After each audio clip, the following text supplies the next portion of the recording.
And that's the version of Alabama that's right back in the conversation for a college football playoff berth, an SEC title, and truly a feat for a national championship. 30-14 final score out in Bryant-Denny Stadium over number 16 Vanderbilt.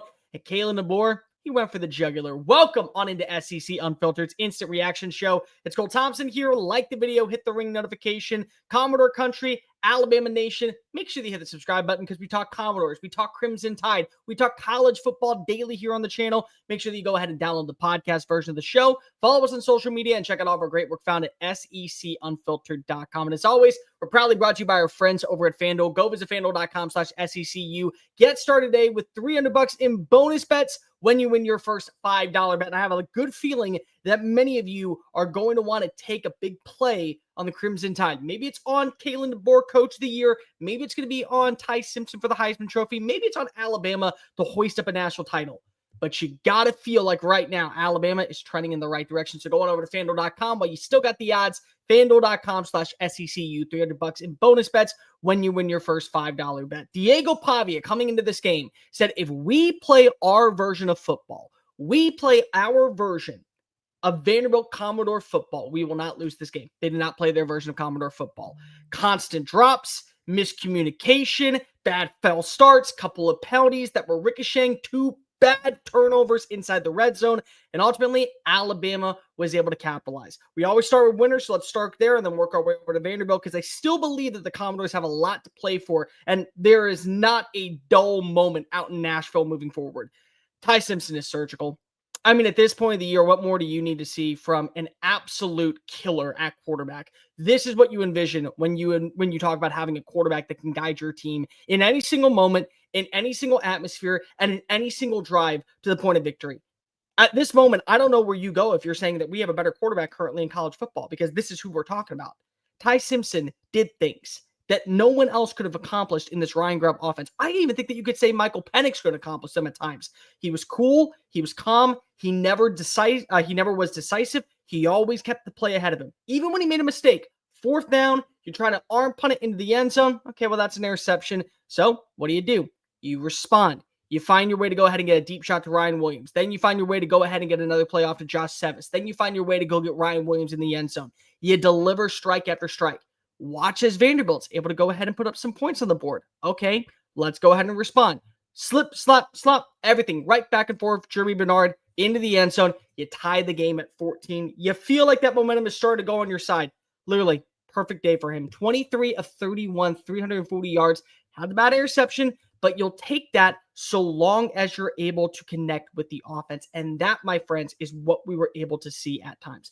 This is a killer instinct version of Alabama. They had their faults. They had multiple plays, and we can talk about it. The second half, Vanderbilt's defense was able to go ahead and corral them into at least forcing field goals. And you had to trust Talty to go ahead and drain a kick when he already missed one from 47 yards earlier in the day. So as easy as it would say to feel like that, okay, well, that's going to be fair. No, you had to trust him to be able to deliver. And he did. And he got you up by 6, and then he got you up by 9, and then you felt like that was good enough. Defensively, this is where we got to start talking. Yes, the explosive plays were very well noticeable in the first half. Cedric Alexander pile driving past a slew of Crimson Tide defenders, missing tackles left and right, and he's in the end zone. Diego Pavia finds a way to get the shovel pass off. 3rd down connectivity. Guess what? You missed the plate. Poor tackling assignments. But then we got to talk about the 2 areas where it was essential. 3rd down coverage and red zone turnovers. Bad interception. Horrendous interceptions at the red zone. Eli Stowers, Keon Sabb, right place at the right time, played the ball perfectly, ricocheted number 9 off of his beaten path, and was there for the easy interception to bring it on back. Put yourself in a position where now it felt like everything was trending in favor of Alabama. And earlier in the game, where I think the moment turned in favor of the Crimson Tide, Justin Jefferson gets in that backfield, rips the ball out, fumble recovery, easy turnover on downs. Alabama is able to stop the bleeding. That is what great defenses do. That is what you want to see from Kane Womack's unit. That is what you want to believe could have been essential. And Alabama kind of took the game and they said at times, you know what? Vanderbilt did some things against us last year that were really poignant. You know, like running the football, connecting on 3rd down, winning the time of possession in the turnover battle. How about we go ahead and take a page out of their book? Okay, well, they did. They rushed for 146 yards compared to Vanderbilt's 135. They were better on third down, 7 of 15 versus 5 of 11. They won the time of possession by over 10 minutes. One of the key elements that last year helped Vanderbilt secure a win at First Bank Stadium, playing keep away from Jalen Milroe in this high-tempo offense. 37 minutes, Alabama had the football. They milked the clock. Drives, instead of going for 3 minutes or 4 minutes, they went for 6 and 7. And even though you walked away with the field goal, you still walked away with points. Look at the second half drives alone. 3 minutes, 5 minutes, 8 minutes, 101. Look at the first half drives. 7 minutes, 1 minute, 1 minute, 2 minutes, 9 minutes. They took time off the clock to put themselves in a position where they made sure Vanderbilt had to play uncomfortable. And they did. First half, Vanderbilt was able to connect on 3 third down conversions. Second half, Vanderbilt couldn't move the football to save its life on third down. They were 2-8. That's a problem. Again, one of the things that has worked in favor of the Commodores this season, running the football efficiently with designed plays for the quarterback and running the football efficiently when it comes to third down execution. Time of possession, areas that Vanderbilt's supposed to be great at. And Alabama said, you know what? We're going to play this game. Now let's talk about Kalen DeBoer for a second. A lot of people still had their doubts about Kalen DeBoer going into this game because Kalen DeBoer, he loses these type of games. That's what we know so far. That's what history has told us since ever he arrived down in Tuscaloosa. He loses these type of football games. You do realize that when we look back at history, we can't say that anymore. We can say that he can win against the big teams. We can say that he can win against the powerhouses. Georgia with Kirby Smart, nice, 2-0 against him. When he was out in Washington, he was 2-0 against Dan Lanning. He was 2-0 against Steve Sarkisian. He found a way to win these games. Now he found a way to win against the opponents that people thought were lesser tier. He did. And the crazy part is he went for the jugular. That was a statement with the Jam Miller rushing attack. Final play from scrimmage from Alabama's offense was a statement to the college football world. Hey, listen, I know that I can seem soft. I can seem a little bit more relaxed. I don't like to yell at my players. I'm not somebody that's going to turn into Nick Saban. I'm not someone who's going to absolutely go ahead and beat down on a guy for making a wrong assignment. That's not me. But you know what I'm going to do? I'm going to go ahead and show you that I don't play around. I don't mess when it's time to go ahead and show what Alabama football is all about. Hey, 26, punch it on in and leave no doubt. And you go ahead and watch as an exhale across all of Las Vegas and the betting favorites everywhere who came on in and said Alabama is going to cover the spread. Well, they certainly did. And they win by 2 scores. And they get to walk away into the sunset feeling mighty high and confident going into next weekend's matchup against Missouri on the road. They get to feel mighty high and confident knowing that they have back-to-back wins in conference play. And now they've taken down a team that had their number from a season ago, put it on their back and said, all right, let's get to work. That was what Alabama did today. That was what Alabama showed you, and Alabama looked the part. And also credit Ryan Grubb. He had his moments where he could have easily turned away from the rushing attack, never wavered. Said, you know what? We're going to go back to the well. We're going to force this to work, and eventually the dam is going to break. Jam Miller, 22 plays, over 130 yards, 6.2 yards a play, 3 runs of over 15 yards downfield, and finally the score to put the bow on top of a successful day out in Tuscaloosa, Alabama. And also credit where credit's due. Caden Proctor, once again, the man is a psycho. This is a absolute insane scientist who's not afraid to concoct up some easy schemes that most people would fall for the trap, but instead he counteracts you. We're going to line him up in the backfield as a fullback, and you know what we're going to do? We're going to hand it off to him. Oh, you think that your defensive lineman's going to bring him on down? Good luck with that one. And ultimately it ended up working. So Alabama feels pretty high and mighty after getting the victory today, and they should. Because now they get to feel like they're in the driver's seat of their own destiny. They're going to be considered a top 10 team next week, and they're going to feel like that now the best is still ahead. As for Vanderbilt, it's a loss. People doubted you. People thought going into this game, well, you know what? You're probably going to lose anyway, so it's not that big of a deal. You played physical. You were able to go ahead and counteract any punch that Alabama threw at you in the first half.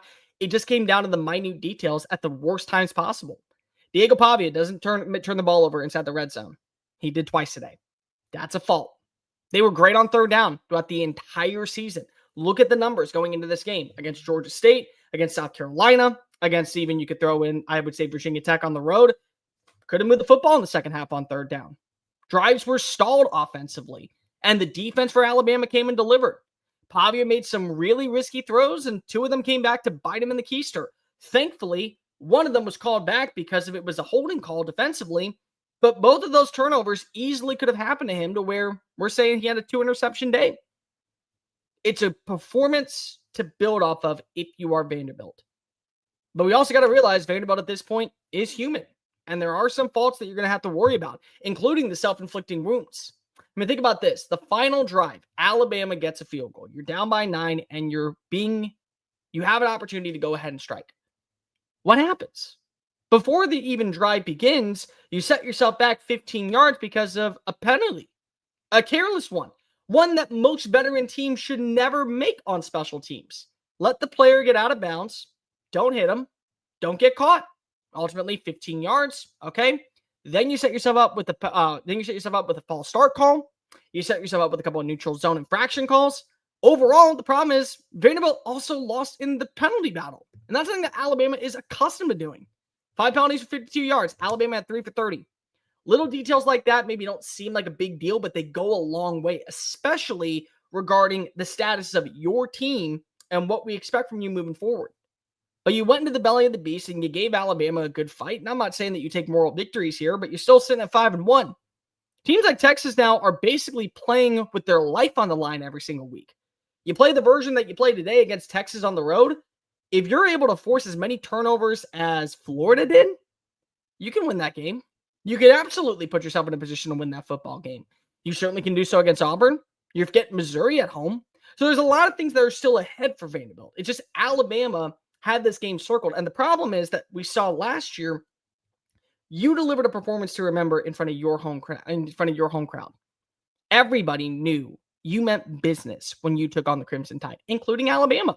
And Alabama never faltered at a moment for an opportunity to realize they are going to be able to punch back. They knew that going into this game. Nothing you could really do about it at that point. You figured that Alabama was going to be prepared, physical, and ready to go ahead and knock you under your ass because if they want to make sure they send a message, you're Vanderbilt, we're the Crimson Tide. We don't lose to programs like you. And so you caught them already knowing how to prepare for you. And they were able to counteract several of your punches and put you in a position where you couldn't strike. The good part is the score could have been so much worse than what you think of. How many opportunities did Alabama have 3rd and short or 3rd and 6 inside of their own 30? You get a conversion style. Okay, they got to settle for a field goal from Talty. So instead of it being, what was a 30-14 win, it could have ended up being a 45-14 win or a 42-14 win. 9 points versus 21 allowed. I mean, that's at least something you can hold your hat on. Your defense was able to at least hold them out of the end zone a couple times. But ultimately, your offense had to respond, and it didn't. And that's something that Diego Pavia is going to have to look back at and say, it's on me. I don't worry about Vanderbilt. Vanderbilt still could be an 8-win team for all we know. They could be a 7-win team for all we know. And for Vanderbilt standards, I'm not saying that that's what you expect, but I can tell you what, you got to feel pretty confident about at least the direction that he's going in if he doesn't have 2 horrendous interceptions turnovers inside the red zone. If you're able to run the football more, they also took away your best weapon for most of the afternoon. You realize that. Vanderbilt thrived in getting the football over to Eli Stowers. The entire year, led the team in interceptions, led the team in receiving yards, yards after contact. He does everything. He had 2 catches before the final play for 18 yards. Longest play of the day was for 8 yards. He didn't do much. And so you made him feel uncomfortable, and you had to go to your secondary elements. Had to go find Junior Sherrill on the outside. Had to go target Richie Hoskins across the middle of the field. Sherrill was the only player with more than 3 catches on the day. He was one of 2 players to finish with at least 40-plus yards on the day. And Cole Spence had 2 catches, one of which was a 33-yard scoop and score. So, that's where we were for most this afternoon. They took away your best punch, and you had to respond. And they were ready for your counter punches. They were ready to be able to respond on the opposite side. And that's what makes Alabama such a team that is better prepared this year. So, I'm not saying that I'm going to respect moral victories. And I'm not saying that Vanderbilt should be sitting here and going, well, we took Alabama down to the wire and we made things close. No, you didn't. Alabama had its opportunities. They shot itself in the foot.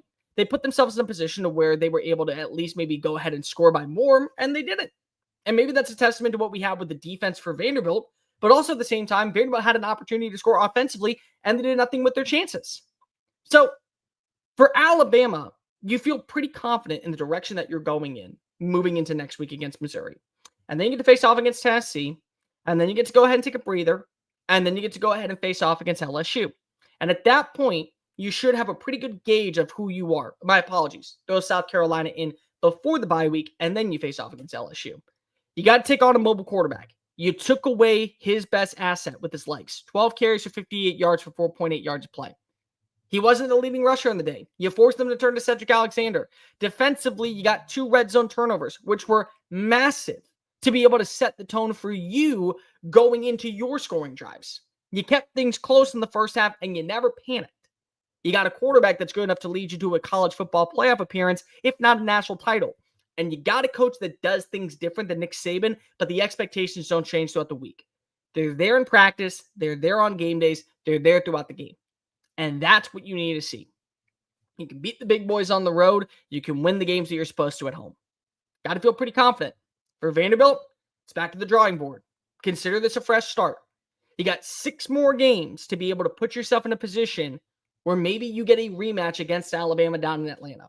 Maybe you get an opportunity to feel like that you are trending upward and still could be considered a top 25 team. Because I can tell you what, unfortunately for you, the AP voters are not going to be kind this week. They're going to make sure that either you are barely ranked or you're ranked at the very bottom of the top 25. And that's not right. You took Alabama all the way down to the wire and lost by 9 until the very last offensive play. And then you lost by 14 plus. So unfortunately, some voters aren't going to look at that. They're just going to see the score and say, oh, but you know what? They lost by double digits. Therefore, they don't belong in here. And that's not right. But regardless, I think you had a performance worth the top 25 ranking. Certainly more so than several other one-loss teams in college football. Certainly more so than teams that we can talk about who have fallen off the face of the earth, like Texas, like Clemson, like Penn State, for instance. All rosters that need to find a way to hit the reset button and kind of get back to square one if they have any chance of doing much this year. That's Vanderbilt's story. For Alabama, you sit yourself in a prime position to be able to attack, respond, deliver, and now lead your team further and further in. You were able to run the football, which is a massive win in favor of you. Now showing that you're a multifaceted unit. But the best part of all is that you put your foot down, pedal to the metal, and said, not today. Don't let up and settle for less. That final play, the Jam Miller touchdown, that needs to be the enigma of Kalen DeBoer and his offense moving forward. Because if so, the only person that's beaten Alabama is Alabama on a Saturday afternoon. Get your comments, questions before we get on out of here. We are better than Vandy. They did not run the ball great. I think that they ran the ball pretty fine compared to what they've usually done. 38 carries, 3.8 yards of play, 146 yards. You had your running back, Jam Miller, be able to have a good day. I think that was a pretty good day overall, in my opinion, especially for what you have with Jam Miller. Not saying that you have a lot of other things to go for, but Jam Miller at least had a good day. Was hoping for the shot. Game day weekend, Penn State, Texas lost. Yeah, probably not. Indiana, Oregon, possibly. Yeah, it's probably going to be it. Alabama still can't stop the run. They had their faults. Definitely did. They got to get prepared for Ahmad Hardy. I can tell you what, he's going to have his opportunity to go ahead and boot, scoot, and boogie. That's for sure. Ty Simpson looked fantastic 99% of the time. We'll take him in a second. The thing with Ty Simpson, and this is where we have to kind of have the faults or the question marks long term. Ty Simpson, every 30 plays, looks like he's never played football before. You know that? There's that one play where you're watching him go behind the line of scrimmage, and all you got to do is throw it out of bounds. It's like, no, let's just wait and see what the receiver getting on open. No, dude. Take the sack, drop the football out of bounds, hit reset. So it's like those are things that you got to work on, and it's very infuriating. But the 99% of the other stuff that he does is fantastic. Ain't no way Mizzou comes to game day next year. Nope. Ty Simpson's best quarterback in the SEC. Kind of looks like it. Well, looks like y'all lost the spread. Love watching Poppy get destroyed in the running. Has moments, that's for sure. Dang, Arch down bad. Arch is down bad. Come on, Bama. Enjoy the rest of the evening's game, everyone. I appreciate you. Texan Vanny. Mizzou wants to play. Lizards whoop soft Austin's ass. Props to Gator MIC. Yeah, I mean, that's for sure. Yes. Can Alabama lose to Mizzou? Probably. If Ahmad Hardy goes off and he's able to average more yards than both Diego Pavia and Cedric Alexander, you know what? Actually, I will agree with that. They still can't stop the run. It's been a problem. 7.1 yards of play. what was it? Over 100. It was only 135 yards, 19 plays. I mean, there was some faults there for sure, but still, you got to feel pretty confident in Alabama when it comes to their secondary passing attack. The game's going to be in Mizzou, so they absolutely, I think, could at least make this a 4-quarter battle. Kind of like we saw today. We have to play our best ball and hold the line. If FSU loses, we're 15th, 16th this week. I still think Mizzou should already be in the top 15. Like, if they're not, I don't know what people are thinking. Tide made plays, Pavia didn't. Yeah, kind of the story of the game. Like, if we're being completely real, that's really one of the big stories of the game. Can Mizzou beat Bama? Yes, they can. I think that they absolutely can. I'm not sure how close, but it could absolutely be able to get the job done. Vandy can't turn it over. Vandy had 2 turnovers inside the red zone, and that was a big deal breaker. They also weren't able to be efficient on third down. They lost the turnover battle. They lost the time of possession. Like, those 3 things are so important that play an underlying trait that ultimately put them in a position to where it could absolutely hurt them. Yeah, that was a fault. The turnovers, though, were a big-time deal because it took 14 points off the board. And Alabama was able to capitalize and get at least 7 points off of it. So you got to feel good about that. Roll Tide, no, I believe Alabama has gotten better. Alabama has gotten better. 100% they have gotten better. I'm not sure how much better from what they were. But remember, are we going based off of last week's game, or are we going based off of the game that we saw with Florida State? Because the game with Florida State, what I can appreciate about that game is you heard Ryan Grubb say afterwards, I kind of let Ty stay a little bit too even keel. I figured, okay, yeah, that's fair. He did. What I thought was really important was they started letting Ty play his version of football. And ever since then, outside of that really horrendous interception that he had in the on 4th down, opening drive, he's been as advertised. He's been as advertised, if not more. And so, yeah, I would say that right now with Alabama, the fact that you have a quarterback that's in his element and he knows what our strengths and weaknesses always helps out. Can Vandy still make the playoffs? It's going to be challenging, but if you go 10-2, I think that you're in any Power 4 conference, at least in the Big Ten or in the SEC. You're 10-2, you're in. Can they go 10-2 is the main question. That's going to be something that is going to be very beneficial. How you look at the film in the next 2 weeks. You get LSU, and then after you get LSU, you got to face off against Mizzou and Auburn and Tennessee, and you got to face off against a couple more teams. So there's an opportunity, I think, for Vanderbilt to be this year's maybe South Carolina, where they're 9-3 and on the outside looking in. But I'm not going to rule out 10-2 entirely. What's your favorite beer? Shinerback, Mizzou, Shane. Probably going to have a cold one after that in a minute. All right, let's end the live stream. Like, review, hit subscribe. Alabama 34-14 win over the likes of Vanderbilt. They're back in the driver's seat, and it does feel like that they may be the most complete team in the conference if they can learn to stop the run. But they got Mizzou coming on up, and that's a big-time deal because of 2 running backs with Ahmad Hardy, and you got to throw in Jamal Roberts plus Bo Pabula. That could be an issue that ultimately comes back to bite them in the keister. Plus, it's an 11 a.m. kick, which, by the way, to my Mizzou brethren watching this, please know I 100% respect the fact that you guys have been openly, vehemently toxic on Twitter towards the scheduling for doing that to you. This should be a night game, and nobody should be arguing about it. The fact that this is going to be played at 11 a.m. is an absolute travesty. Games like this belong on primetime stage, and we're getting it for the first kick of the afternoon. Absolute joke, in my opinion. But you know what isn't a joke? Winning money daily, and winning money over at FANDUEL.com. So go on over to FANDUEL.com/SECU. Get started with $300 in bonus bets when you win your first $5 bet. It's very simple. You sign on up, whatever tickles your fancy. Maybe it's a Heisman odd. Maybe it's a win total. Maybe it's Alabama to hoist up the national title, or Vanderbilt to still get to its win total for 2025. Whatever it is, go ahead and make that bet. Win that bet, you get $300 in bonus bets simply by laying down $5 with that first bet. Going over to FANDUEL.com/SECU. Join in the madness today. FANDUEL.com/SECU. All right, I'm Cole Thompson. We will be back tonight after Texas A&M, Mississippi State. For my sake, because I know how many Aggies are going to be in the chat, Mississippi State, at least make things interesting. All right, we'll see you guys later tonight. Alabama secures a signature 30-14 win over the likes of Vanderbilt. And they feel like, once again, right back in the driver's seat to compete for a college football playoff spot. Peace.